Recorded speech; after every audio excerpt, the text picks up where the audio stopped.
Here we go. Guess I'm on stage again. It is Monday, April the 1st, 2024. It is day one of a 7-day backpacking trip north from La Push along Olympic National Park's Wild Coast. This will be the third time for me exploring this stretch of the park, but I'm really trying to make it full of new experiences. I really have no plan other than the itinerary that I'm going to follow, and really the biggest objective of this trip is just to spend some good quality time in solitude, sleeping in and getting plenty of rest, resting my brain, doing lots of photography and shooting lots of video, and just enjoying myself and try to slow time down while I'm out here in this amazing, beautiful place. So I'm here at my self-proclaimed geology point. I'm gonna make my way around the corner and head north. I'm running a little bit behind today, about an hour and a half slower than I wanted to start, so the tide is almost to its lowest point of the day. So I gotta make good time heading up around the next couple of impassable sea bluffs when the water is up.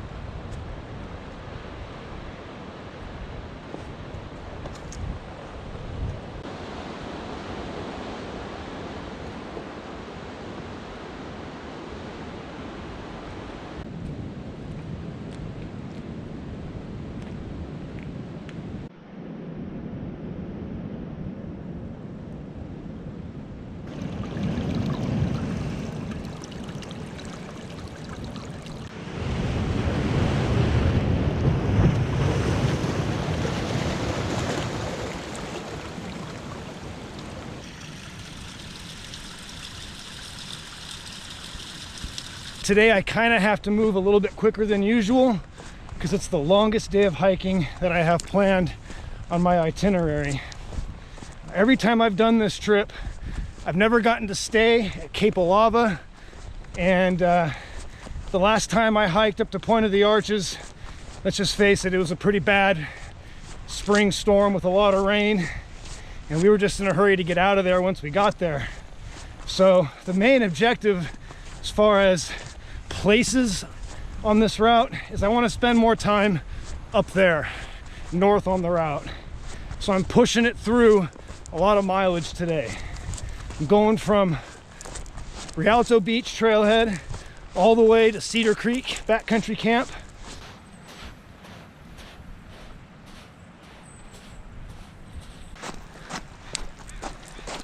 You can see how much this cove is exposed at low tide, and I think we're getting close right now to low water. I'm really not trying to look at any clocks or anything. Have a lot of headlands to go around today to get to my camp, and I got to get there by 4:30 p.m. The tide window today was between 9 a.m. and 4:30. All trip the tides are going to be in the afternoon, so that's what I'm going to be moving each day.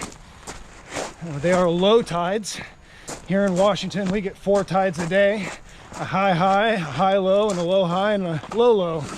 If you can understand that. And the lowest low is in the afternoon for this whole trip. It's going to be about an hour later each day, and lower and lower each day, ending with in the negatives by the time we get all the way to the exit trailhead. So it's another thing I'm looking forward to about this trip, is that will force me to stay in the tent and stay in camp all morning. So I'm really looking for some tent time. Just lay there and relax next to the sounds of nature. One thing that really grows on you on trips like this is the amount of time you spend next to the coast. The sound of the ocean is always there.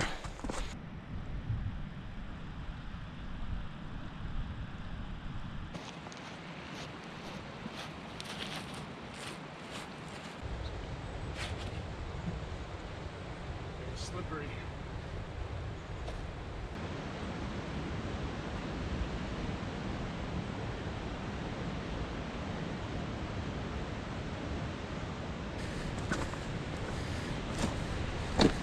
Here it is, about to go around Cape Johnson. This is the furthest out I'll jet out into the Pacific today, until I go around Cape Alava a couple days from now. And I have to say, being that it is April, the tides around April and spring in general are more equal and even keeled. So if you get a good tide window, that's almost more important than a good weather window. And the ocean is not too rough today. It's looking really good. I call that rock Pope Rock because it looks like a tiara sticking out of the ocean. And I'm just gonna round this corner here, and I'm getting views looking up to the north and the rest of the headlands I have to go around. And this next stretch of beach is very beautiful. But I got one more cove of rocks to go through before I can get there.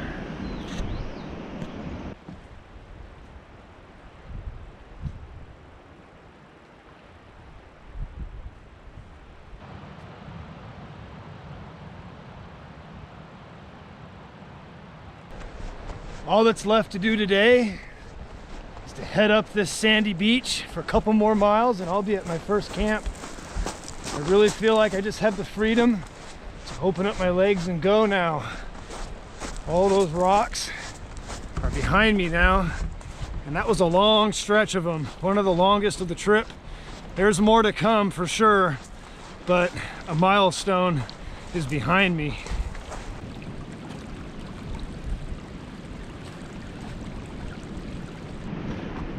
You can see how it's all sand now, and the tide pools are lower in the tidal zone. And this headland here, you got to have a really low tide to go around it, and that is not today, so we got to jump up and over at the low point. It's pretty fun. It doesn't look that high, but when you get up there, the view looking south and north is pretty fantastic.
After 4 hours of hard hiking, I have arrived at my camp at Cedar Creek. For this trip, I'm pulling an old friend out of retirement.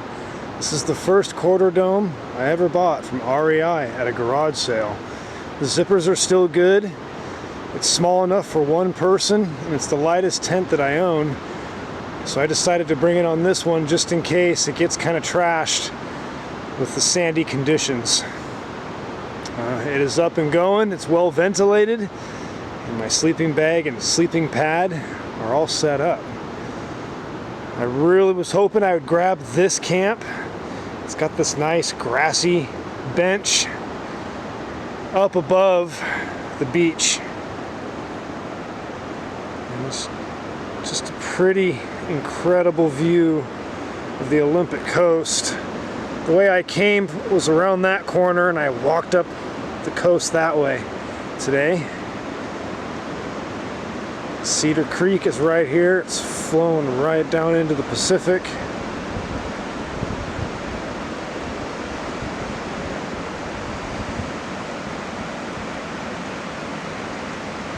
Very scenic spot to spend my first night.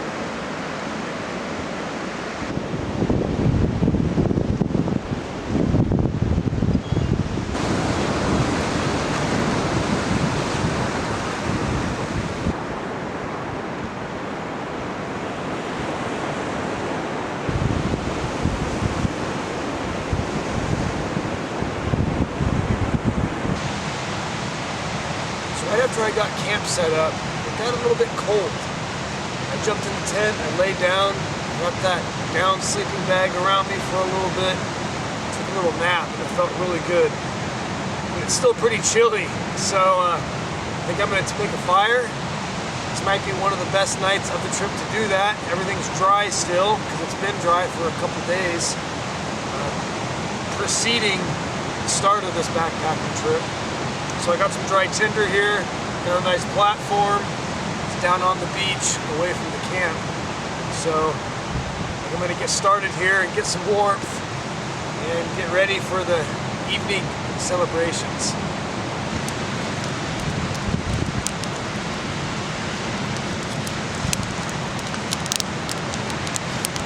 Kind of positioned this log right here to begin with, up so it would channel wind coming off of the ocean, and this fire got going really quick. It's really hot right now, and it's exactly what I needed. Oh, this is so perfect. No one showed up here at Cedar Creek. We're approaching dusk, and I got the whole place to myself. Next, I'm gonna cook dinner.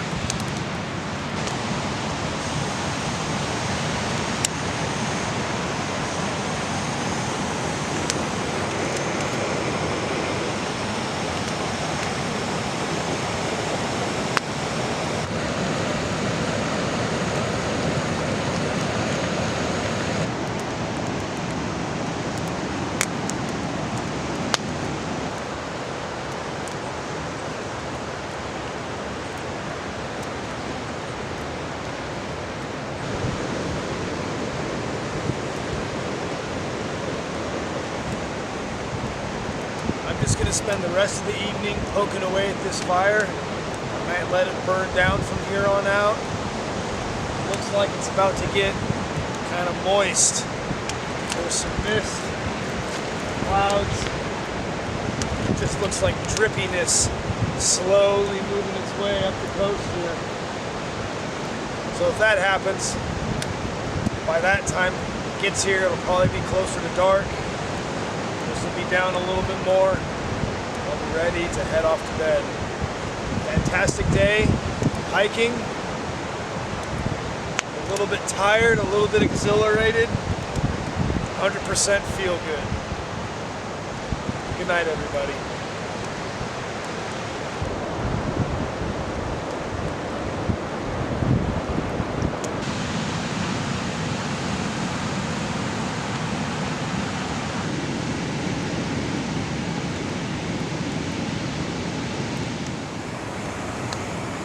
Well, good morning.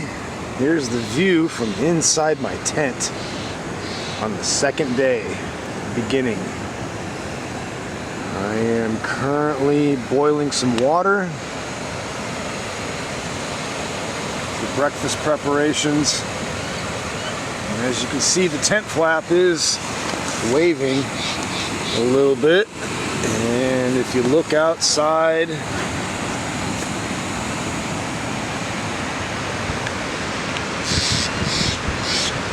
it is a much different story than what it was last night when I went to bed.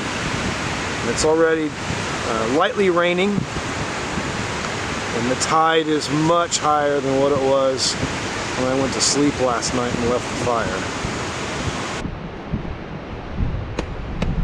Well, here we go. Camp is all picked up, packed up. Everything is clean just the way I found it when I occupied this camp. Just about going on 11 o'clock, which is perfect. I was hoping to set off at that time, because that's when my tide window begins to hike further up the coast. One thing I really like about backpacking is the discipline that it instills. And trips like this, they're not really too hard. The early part of the season really gets you into practice in the events and the disciplines of camp. Fetching water, cooking, setting up, taking down, rolling up, putting it all away, and doing it as quickly as you probably can, because that's when you're the most vulnerable. You know, I find when you're out, especially in the Pacific Northwest, backpacking along the coast, it's a struggle and a battle against the elements to keep your stuff dry, or as dry as possible. So when you're taking down your tent and transferring everything to your pack from your tent, and then taking down your tent and rolling it up, that's when everything is most prone to getting wet from rain.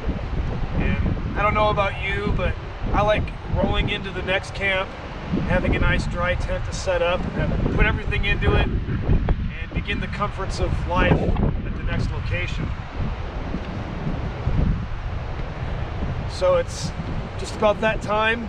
I'm gonna do one last sweep around camp here, give it a few more minutes, then it should be ready for me to put this on my back, head around this corner, and make my way up to Yellow Banks.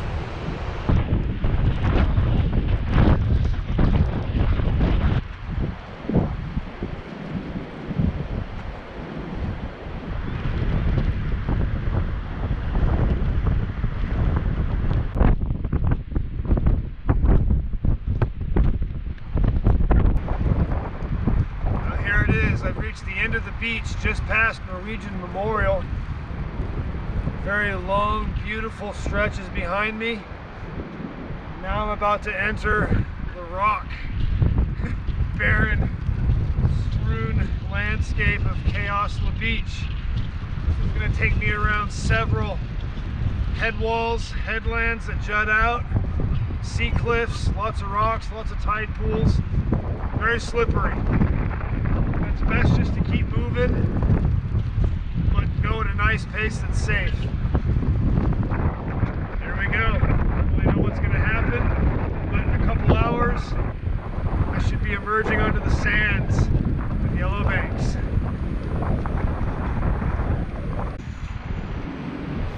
So this color here is probably the most dangerous. Look how slippery that is. So definitely want to step. And even this one here, even though it's flat, I'll probably take that one. And then look up here how algae goes away. And the rocks gain their natural sandstone color. And these are way more grippy. These type right here, again, are the most dangerous. Very smooth and rounded and slippery because they're covered with that algae. I had one little slip in there, but thankfully it wasn't, you know, bad.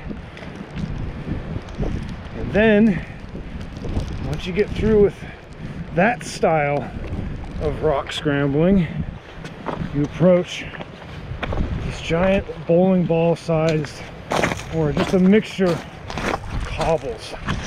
This is probably my favorite to walk through because it's so beautiful. All the different colors of rocks you find in the Olympics are here.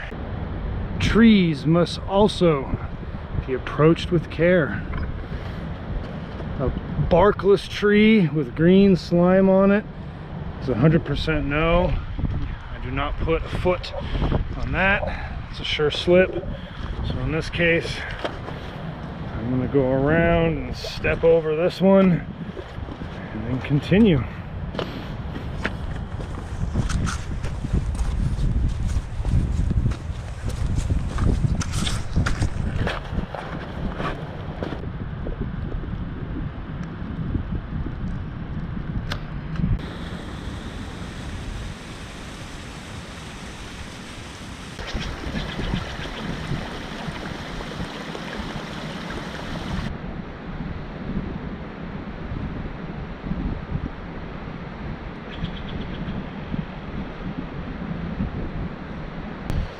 Now here's another style of rock that must be walked upon on the Olympic coast. Guess I'll classify this as the seaweed covered rock. It's actually not that bad. I'd say it's moderately slippery, not as bad as the smooth green rocks. So you can actually make pretty good time walking along on this style of rock here. And you usually find it broken up with lots of little tide pools everywhere. And the bare rock surfaces aren't covered with algae, and they're still pretty gritty and grippy from their sandstone classification.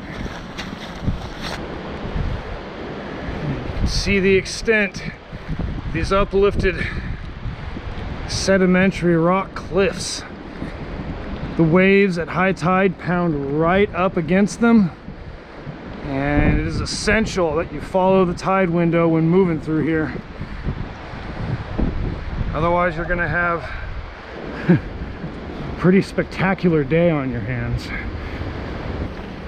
And the waves pick up these bowling ball, cantaloupe, Idaho spud sized rocks, and they pound them into the seawall here. You get arches gouged out of the rock. This is the second, but not as celebrated hole in the wall. It's a pretty cool spot. The ocean never stops.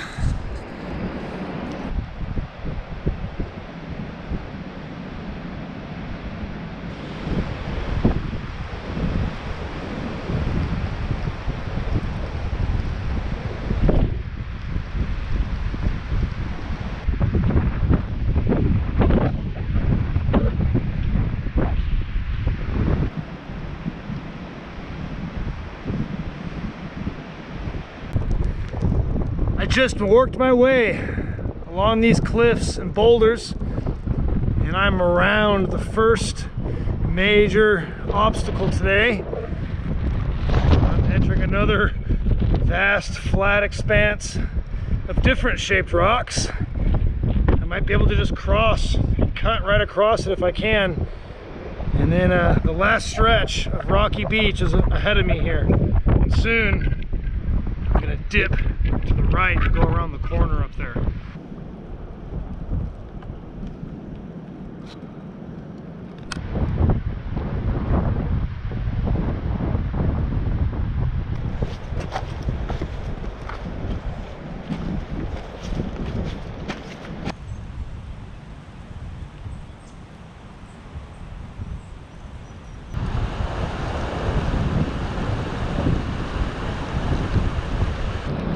I have arrived at what I call the elevated camp here at Yellow Banks. It's a good 10-15 feet up above the beach, and it has lots of camp comforts. It's got a fireplace. Don't know what good that's going to do on a day like today. It's got lots of places to sit. Why I like this, because of this shelter up in here. It's been renovated since last year, but right here is a really good tent platform. It's relatively sheltered from most of the storm. Got the stove going, thinking about making some hot Gatorade. And I'm quickly getting the reminder why we retired this tent. It has not stopped raining, and the trees are very drippy, even though it's still more sheltered up here than out on the beach. Right here, all the water is seeking through the roof and dripping. Drip, drip, drip, drip, drip. And it's just hard to stay completely dry in this environment. All of my stuff is damp. I haven't even set up my bedding yet. I'm kind of waiting till the last minute to do that. And this is what kind of gets you down when you're hiking the coast. You know, you start out and it's deceiving. It was really nice yesterday. It didn't rain. It was just cloudy at times with some nice sun breaks. Nice warm campfire. Driftwood burns really hot, really quick. And then in a matter of hours, the minute I shouldered the pack and stepped down onto the sand from Cedar Creek camp and started making my way around the first tide pool and headland, it's like boom, the wind, rain. From that moment forward, it's pretty much rained the whole time. I got 2 periods where the rain stopped briefly. I was like in this dry patch with clouds all around me, mists swirling, but they didn't last long. You know, a couple hours of hiking in the rain with waterproof gear. And then what did it was setting up. You know, I was talking about it this morning, the struggle to keep everything dry. Taking down and putting up camp is when you're most vulnerable. And the wind, I couldn't really lay out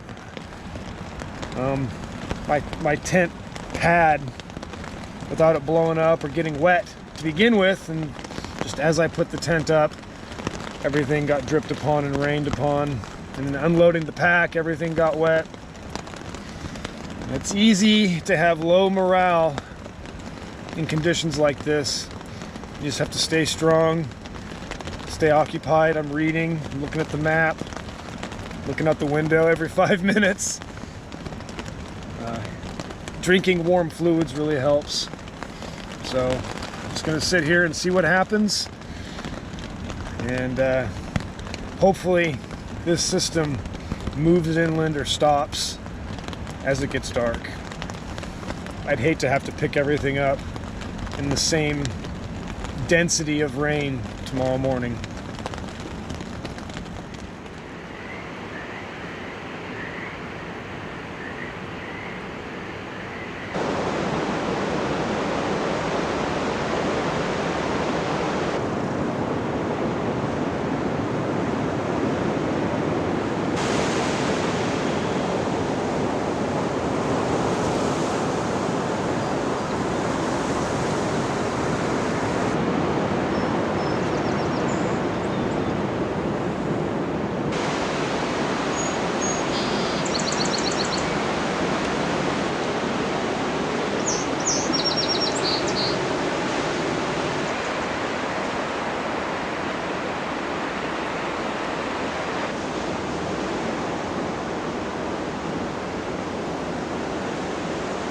Well, good morning from Yellow Banks, backcountry camp. My prayers have been answered. As soon as it got dark, I laid down to go to bed and start reading last night. The rain stopped and everything dried out. It didn't rain all night at all. All the dripping inside of the tent vanished, and it's still dry. I woke up to bright, clear skies. Clouds off over the ocean, crescent moon, and a high tide. I just gotta wait for it to go down. It's dropping now. You can tell here in this cove,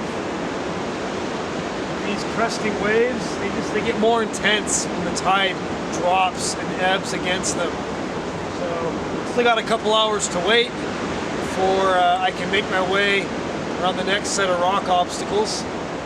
So I'm just spending the morning trying all my equipment out. Got everything laid out back there in the trees. Got to get out of the tent and eat breakfast standing up. And I'm just relaxing right now and passing the morning hours away.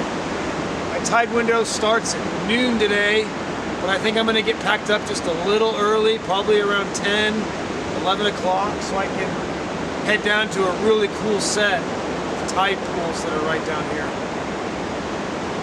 Keeping my fingers crossed when I look to the southwest there that those clouds don't turn into more rain. There is showers for the forecast today, if I can remember right, but those don't happen until the afternoon when I start walking. just have a good morning here at Yellow Banks.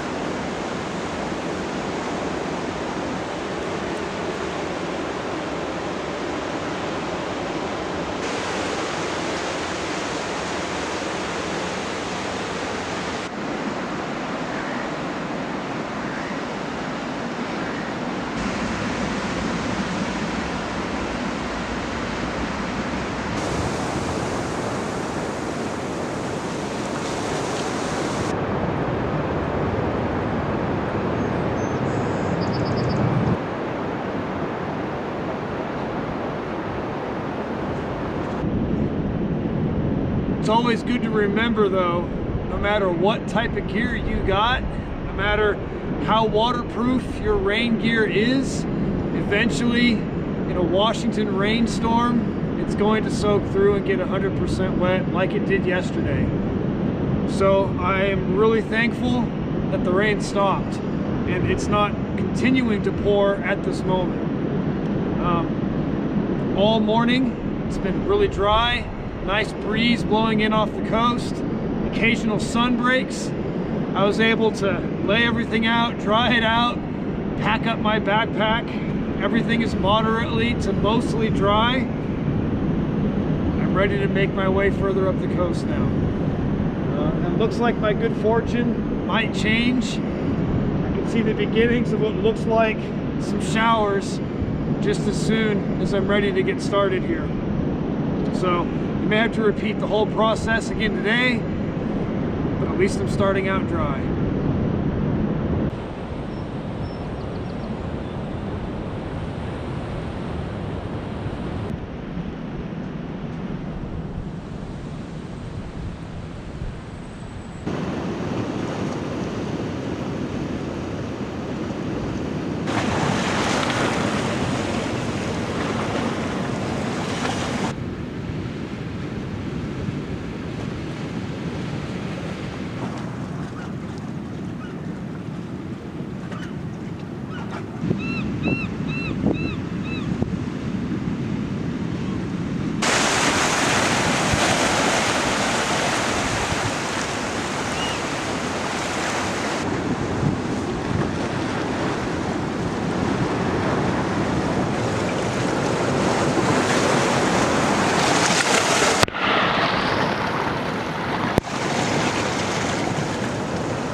All right, I'm well on my way now. I have this current set of obstacles behind me.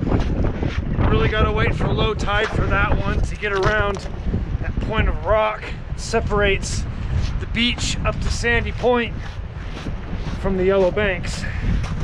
Just weaving through this last little bit.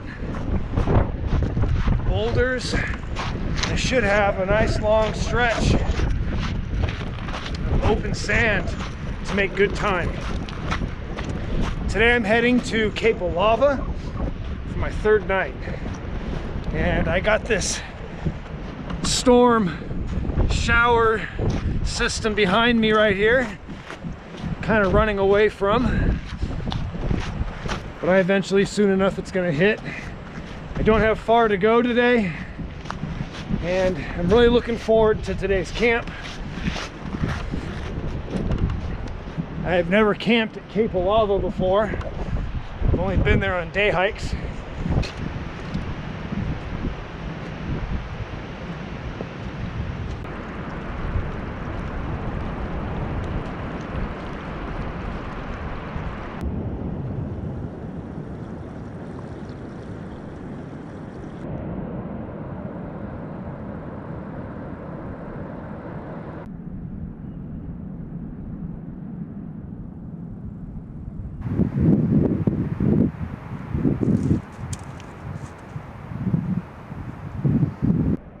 You come around the tip of Sand Point right there.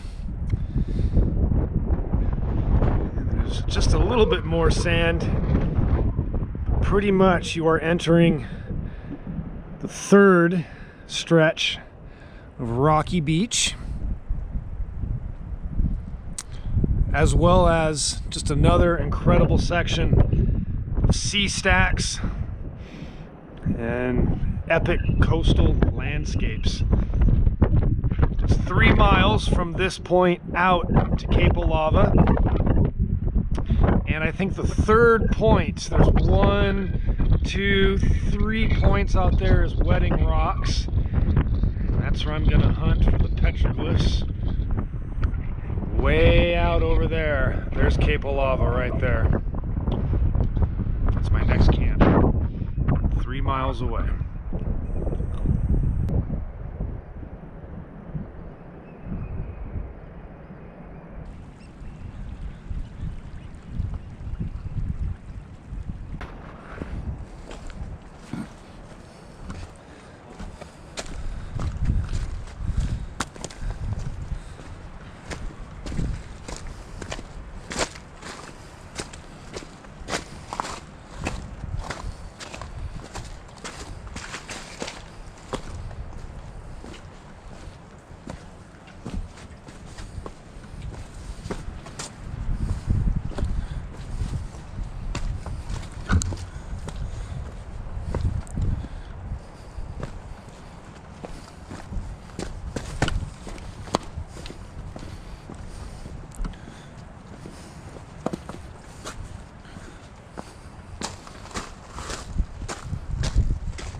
That is the second point of land.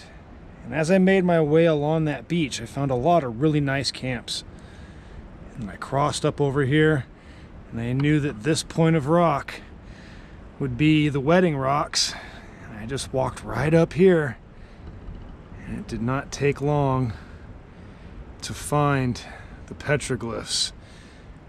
There's an orca right there. There's a couple of faces in the stone. And then there's an even bigger orca right there.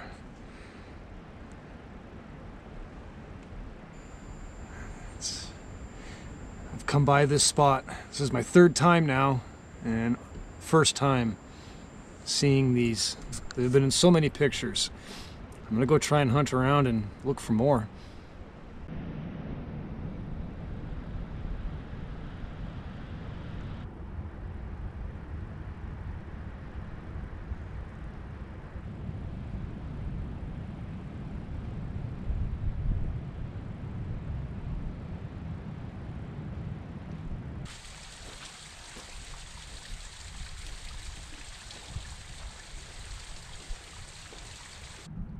Look at this pumpkin-sized, ultra-smoothed piece of rock. Water and gravity and pounding against these rocks for who knows how many years has taken away all of its angles. I have arrived at Cape Alava. Wedding Rocks. That clump of trees right there, and that was a mile of beach I just covered. And if you can see it way down there is Cape Johnson, which I rounded on the first day of the trip. And Cape Alava juts out into the Pacific the most out of all the head walls and capes along the coast here on this route, and it is the most westerly that it draws the traveler out into the Pacific. I suppose we could go out to Ozette Island out there if it was a really low tide and you wanted to rock hop across the really narrow, shallow spot there.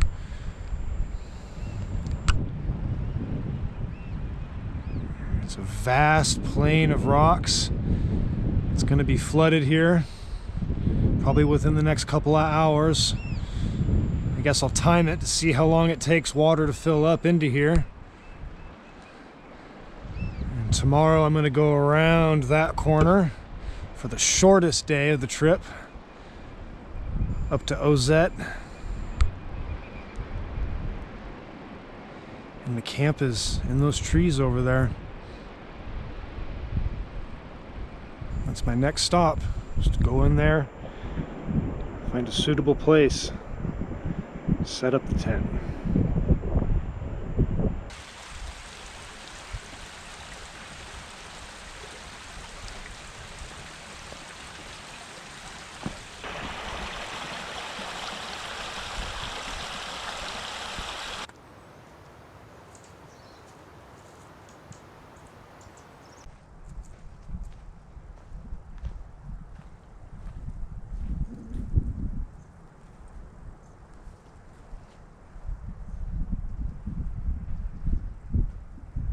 Yeah, I really like this spot right here. I think I'll take it.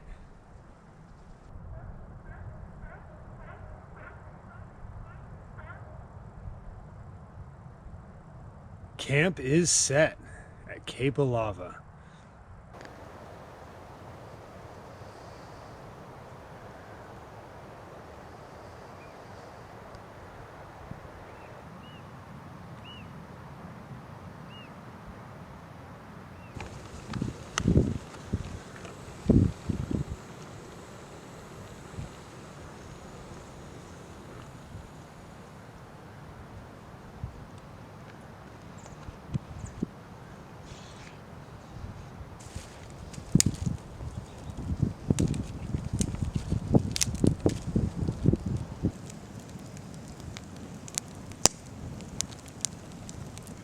One thing that's very unique about camping on the coast is you can usually find things that you need when you need it.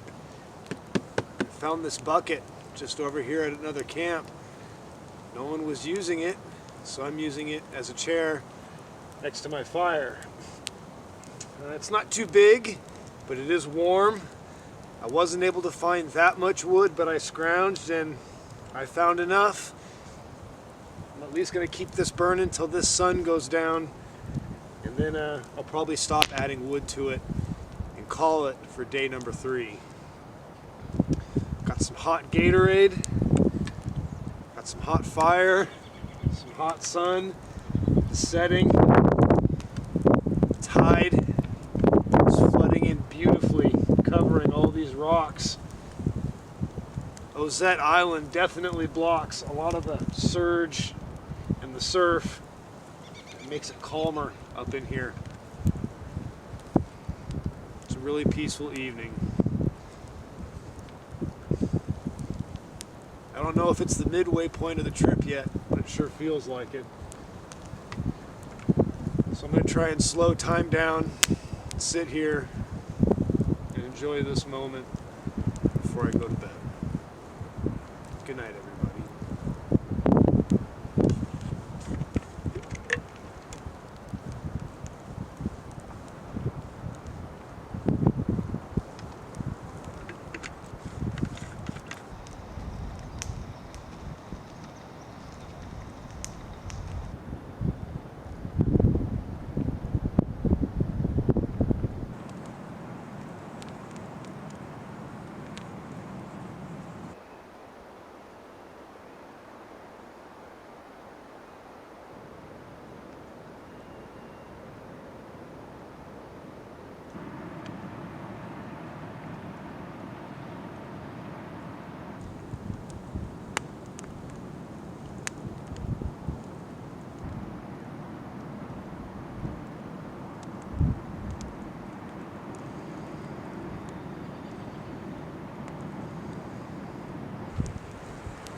After many hours of rest and relaxation at Cape Alava, I am all saddled up and en route to my 4th camp of the trip.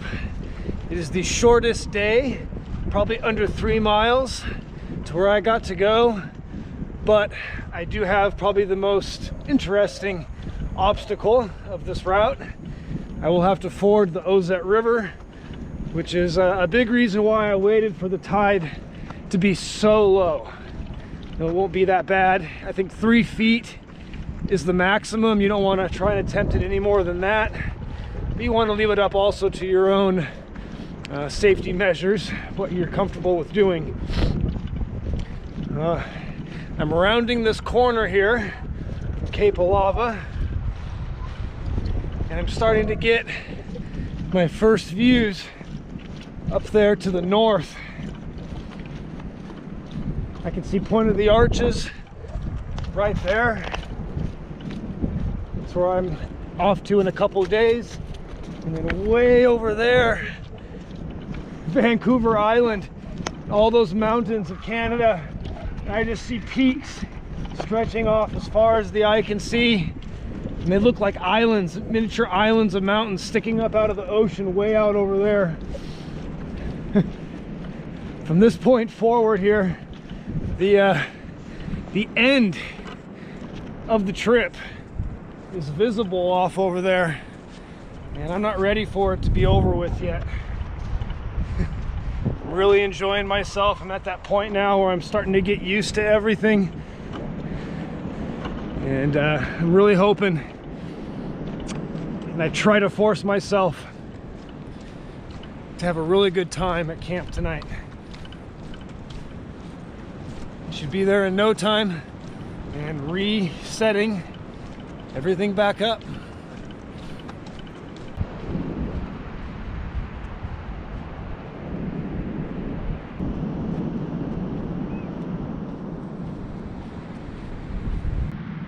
Here's a sea otter that has seen better days. Glad I got to see a couple of alive ones today. I'm approaching the head walls today that I gotta go around or over, and making that final decision right now what I'm gonna do with this one.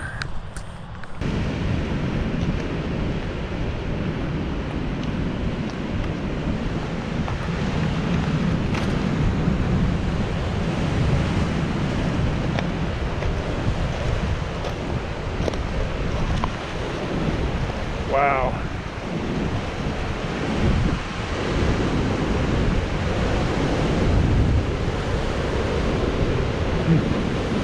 Pretty cool spot.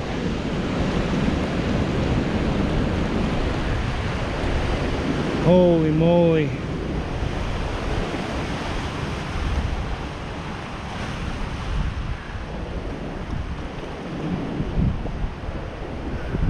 It's hard to capture all of it, so you don't.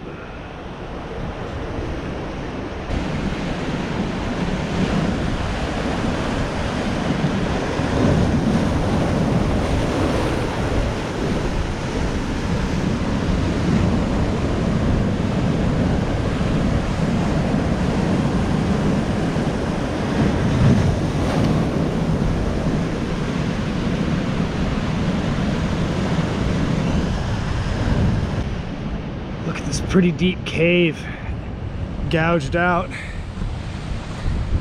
into the cliff face. It's just taking the brunt of all that tide and surf. There's even tide pools in here. Holy moly, what a cool spot.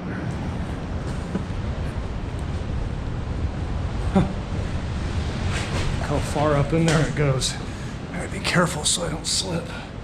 It's like neon purple. Yeah, it's so cool. I'm just looking back out the mouth of the cave.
Here it is, the Ozette River. Just got to cross it. Camp is on the other side over there in those trees. It's flowing pretty strong today. But I'm going to cross it right up here. It's pretty spread out, so it shouldn't be that bad.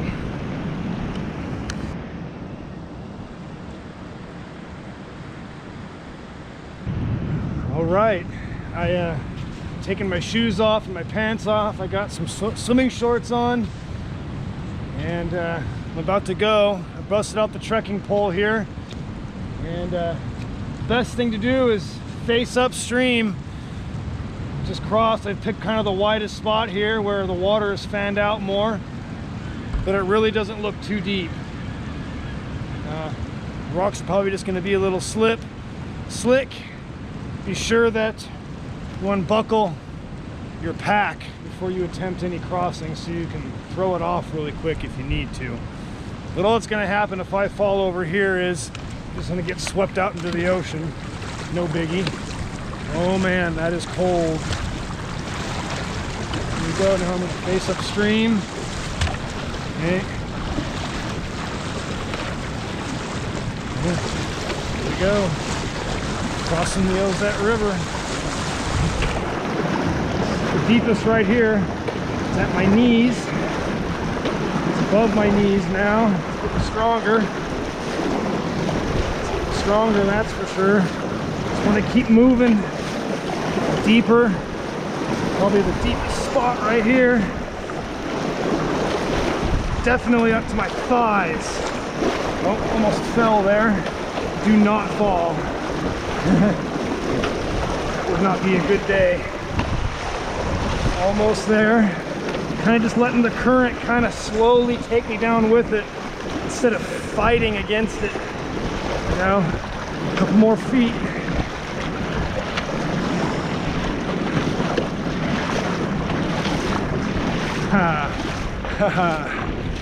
There we go. Done for the day. Very short but exciting hike between Cape Alava and the north bank of the Ozette River. And in no time I got camp set up here on the north bank of the Ozette River. It's a very pleasant and lonely, quiet forest. And unlike Cape Alava, there's ample firewood everywhere at this camp. So I plan on spending most of my time by the fire, cooking and eating, as soon as I go fetch some water from the river.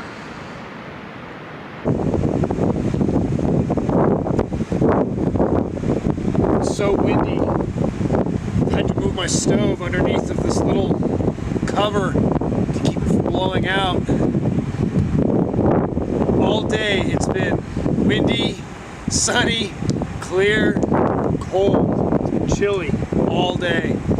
So really thankful for this fire right here. It took me a while to get it going. The wood is not super dry. It's fairly damp. So I had to nurse it for a little bit. But all is good now. I'm settling in for a good night here at camp.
As you can see, I have woken up to another beautiful, glorious day.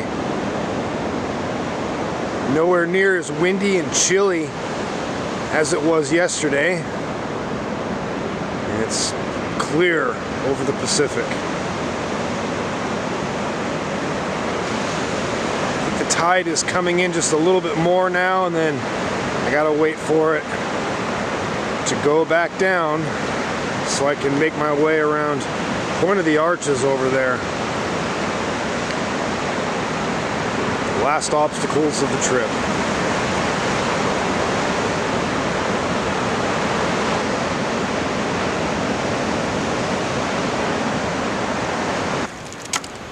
I stayed up really late last night next to this fire, probably the latest of the trip.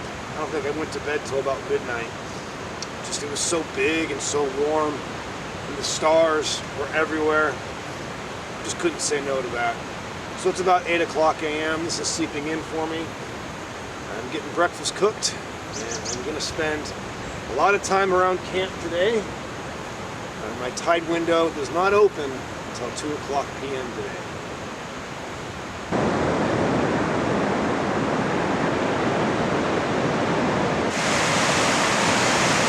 And I'm guessing it's about high tide right now.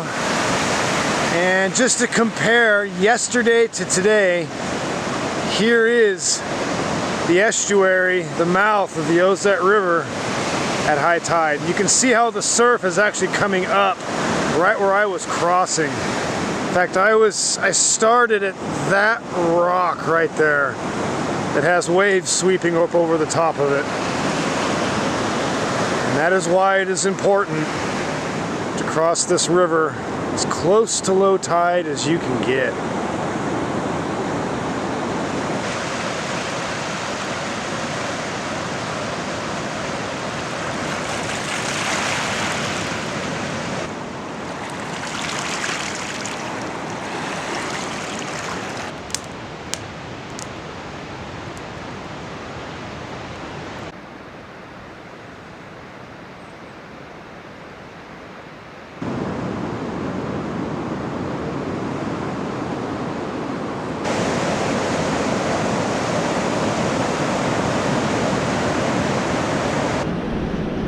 Well, it is 2 o'clock p.m.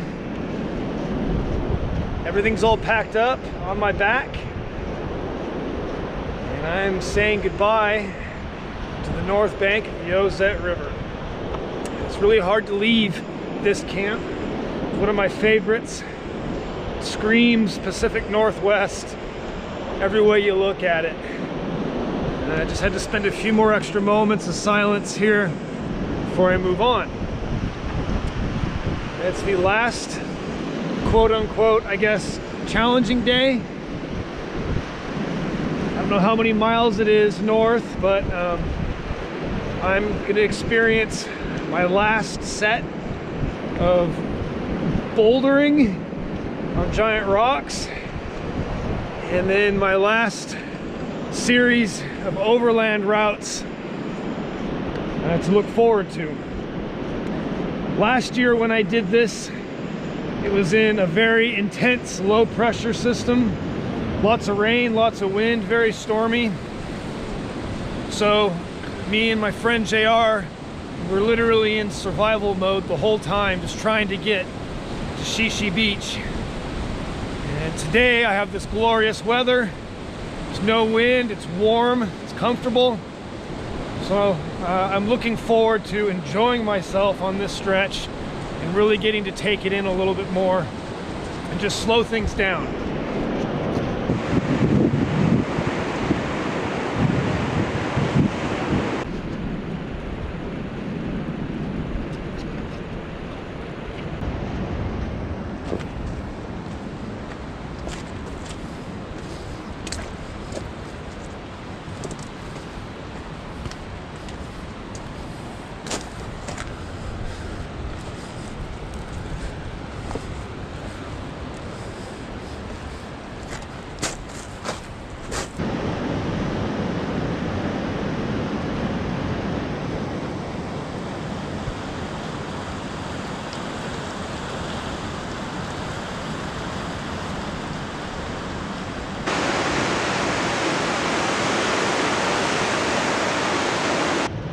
made quick work of those boulders, and now I am poised and ready to begin maneuvering through the point of the arches. Way over there, there's Ozette Island and Cape Alava, where I was 2 days ago. It's just a really pretty, epic landscape right here. I'm gonna poke around in this area, see what I can find.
I am within the point of the arches, and just look at all the sea stacks that surround you here.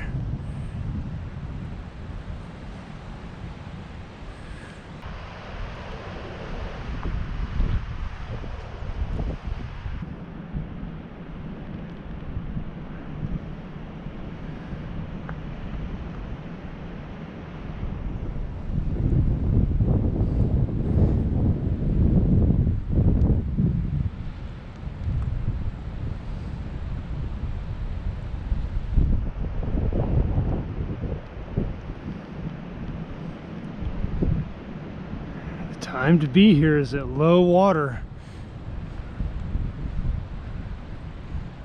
and in just a few minutes I'm going to walk through that gap and be upon the sands of Cedar Beach.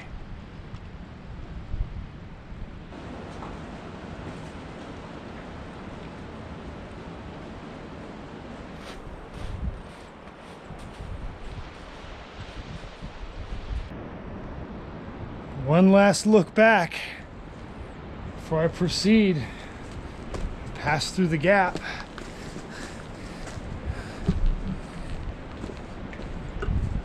Very careful in here. I've slipped a few times today because my legs, I think, are pretty tired at the end of a trip like this. Oh wow, this is one of my favorite moments of this hike route. It's a pretty incredible spot right here.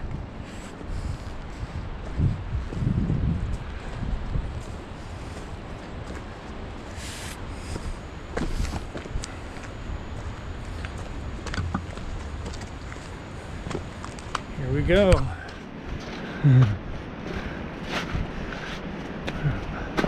About to see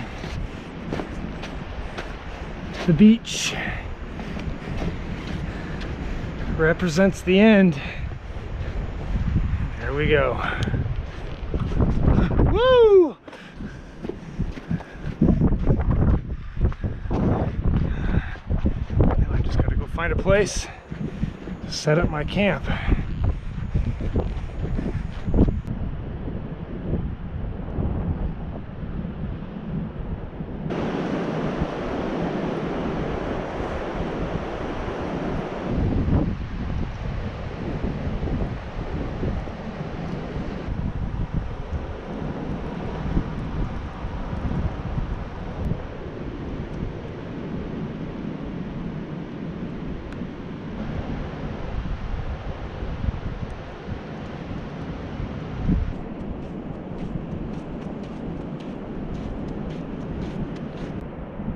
Here's a pretty good view of Point of the Arches and Shishi Beach. It's very rewarding to end here. Nice open, big, sandy beach. Excellent views of Vancouver Island. Cape Flattery is right there. That's all Makah tribal land. And then the boundary of Olympic National Park is like right up there. And that's where I'm gonna hike to end in a couple of days.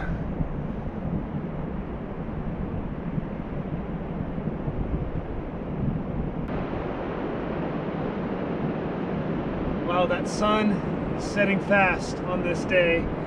That also means that the sun is setting fast on this trip. My arrival here at Shishi Beach is the end. I've completed the whole North Coast section solo. Today makes 5 days along the route and 5 days without seeing any people really. At all my camps I was at, I had every single one alone, except for this one. There are 2 groups further down the beach that way. I didn't see anybody hiking the whole coast pretty much the whole time. So in that regard, I got what I wanted.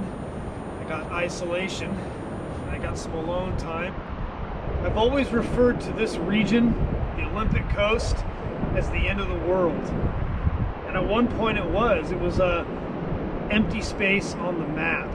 Searching for the Northwest Passage brought European explorers here, and to them and to me, it is the edge of the world. It's like a boundary. You cannot go out into the water without a boat or without an airplane. So there's limits, and it helps you realize your own limits as a human and gives you just a little bit of vulnerability being here on the precipice between, you know, being a terrestrial creature and just leaving something aside for something you weren't even intended to go into. I'm gonna miss this when it's all over with. After you spend almost a week walking along the coast, spending that much time next to the ocean, you really grow to appreciate time spent here. I'm gonna miss it. That Pacific Ocean and all of its moods, it's the main character of this film, of a trip like this. Like sometimes it's calm, sometimes it's rough, it sprays water, it's cold, it's full of energy, and it never stops. And I hope that I take that energy home with me and just use that for inspiration in everything that I do in my life. Pursue everything with the endless, unstoppable energy that the ocean provides. It's not over with quite yet though. I got one more night, this beautiful clear sky to spend alone. I'm gonna end it with one last campfire. Good night, everyone.